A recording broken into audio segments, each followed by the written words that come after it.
జై శ్రీరామ్ అందరికి ముందుగా అందరికి మహాశివరాత్రి శుభాకాంక్షలు. సో నేనైతే ఇవాళ ఫాస్టింగ్ ఉన్నా, మీరు కూడా ఉన్నారని చెప్పి అనుకుంటున్నా. ముచ్చట ఏంటంటే ఇవాళ మా విలేజ్ లో శివరాత్రి పండుగ ఎంత బాగా జరుగుతుంది అంటే మీరు చూస్తే కళ్ళు చెదిరిపోయేలా ఉన్నాయి వర్మ అంటారు. 3 to 4 days చాలా ఘనంగా జరుగుతాయి ఇక్కడ. ఈ జాతర చూడడానికి ఎక్కడెక్కడ నుంచో జనాలు వస్తారు. లిటరల్ గా జనాలతో నిండిపోతుంది మా ఊరు. ఇంకా ఆ రోజు అయితే నాకు తెలిసి మీరు అనుకుంటుండొచ్చు అంత మంచి జరగడానికి, అంత జనాలు రావడానికి ఇక్కడ స్పెషల్ ఏంటి అని చెప్పి.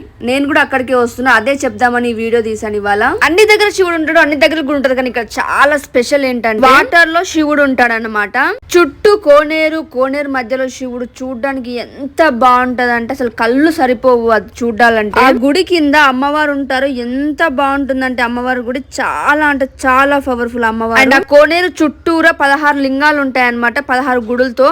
అండ్ పుణ్యక్షేత్రాలకు వెళ్తారు కదా, పుణ్యక్షేత్రాలకు వెళ్లకుండా ఒక్క దగ్గరకు వస్తే చాలు అన్ని పుణ్యక్షేత్రాలు తిరిగినట్టే. ఇంకా ఈ గుడికి అయితే 500 ఏళ్ల చరిత్ర ఉంది. ఈ గుడిని ఇంకో పేరుగా సెకండ్ శ్రీశైలం అని కూడా పిలుస్తారు.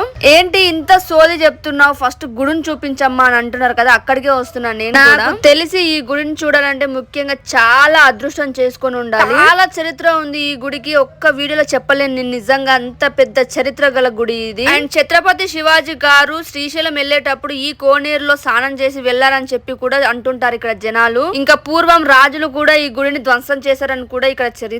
తర్వాత రీసెంట్ గా మళ్ళీ రీకన్స్ట్రక్షన్ చేసిరని చెప్పి అంటూ ఉంటారు ఇక్కడ వాళ్ళు. నాకు కూడా అంత తెలీదు. అండ్ ఈ కోనేరులో ఉన్న వాటర్ నుంచి గోల్కొండ కోటకి స్వరంగ మార్గం ఉంది. ఇక్కడ నుంచి ఇంత చరిత్ర గల గుడిని 500 ఏండ్ల క్రిందట కట్టిన ఈ గుడిని పక్కా మీరు చూడాల్సిందే, చూసి ఆనందించాల్సిందే. అండ్ ఈ చరిత్రను కూడా పూర్తిగా తెలుసుకోవాల్సిందే మీరు ఇక్కడికి వచ్చి. మీరు రావాలనుకుంటే ఈ 3 days చాలా బాగుంటుంది, రండి మర్చిపోకుండా. 500 ఏళ్ళ గల ఈ గుడి గురించి మీకు ఇంకా పూర్తిగా తెలుసుకోవాలని ఉంటే నాకు కామెంట్ చేయండి, పక్కా ఇంకో వీడియో చేస్తాను నేను ఈ చరిత్ర గురించి ఎక్స్ప్లెయిన్ చేసుకుంటూ. సో ఈ గుడి అయితే ఎక్కడ ఉందంటే మహేశ్వరం శ్రీ శివగంగ రాజరాజేశ్వరి టెంపుల్ అని చెప్పి గూగుల్లో సెర్చ్ చేసినా వస్తుంది. అండ్ తుక్కుగూడ నుంచి వస్తుంటే రైట్ సైడ్ లో మనకి కమాన్ కనిపిస్తుంది, అందులో నుంచి ఒక 3 kilometers వస్తే మనకి గుడి ఉంటది.